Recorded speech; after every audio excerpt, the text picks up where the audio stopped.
Assalomu alaykum barchaga. Xudo xolasa mana yana yangi bir obyektimizni quyib tugatib oldik. Tomga penalonmos quyish jarayoni.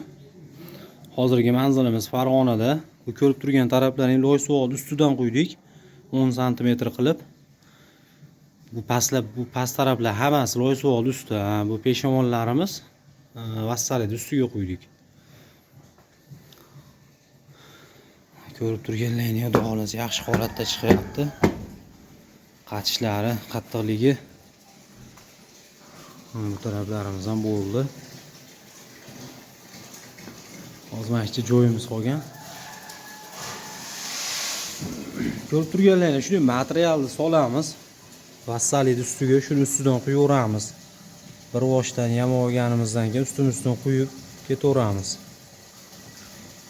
Bu taraflarimizga yana 10 sm qilib quydik. Anacha joyimiz qoldi mana.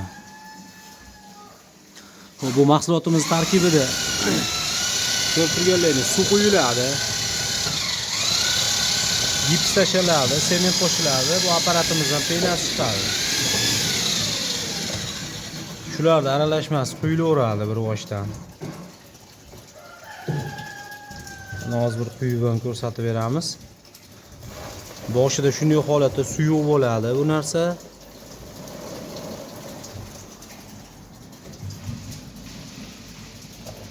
Xo'p, bu quygan narsamiz uzog'i 10 minut, 15 minutda qatiydi. Qurishiga hozirgi noyabr, dekabr havolarida 1 oy, 1,5 oyga cho'ziladi. Yozgi kunida shu 15 kun, 20 kunda qurib ketaveradi. Bu penalonmozimizning loy suvoqligining afzalliklari juda ko'p. Masalan, birinchi o'rinda vazni yengil bo'ladi, izolyatsiyani yaxshi ushlab beradi. Issiq sovuqda havoni umuman o'tkazmaydi. Loydaqa yorilib ketmaydi. Ko'rib turibsizlar, bu taraflar bemalol mana kecha quyib ketganmiz. Ustida yuribmiz. Balarimizcha qorong'irlik qilyapti, peshomonlar. Bu taraflarimizga ham 10 sm qilib quydik. Bir xilda.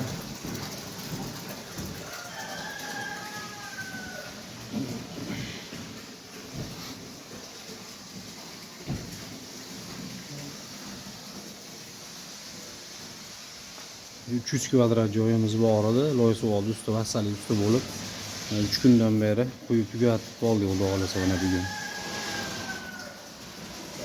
Tomga pena quydirmoqchi bo'lganlar shu ekrandagi nomerlarga aloqaga chiqaverasizlar. Xizmatimiz vodiy bo'ylab. Xudo xolasa sifatli mustahkam qilib quyib beramiz. Rahmat, hammaga sog' bo'lasizlar.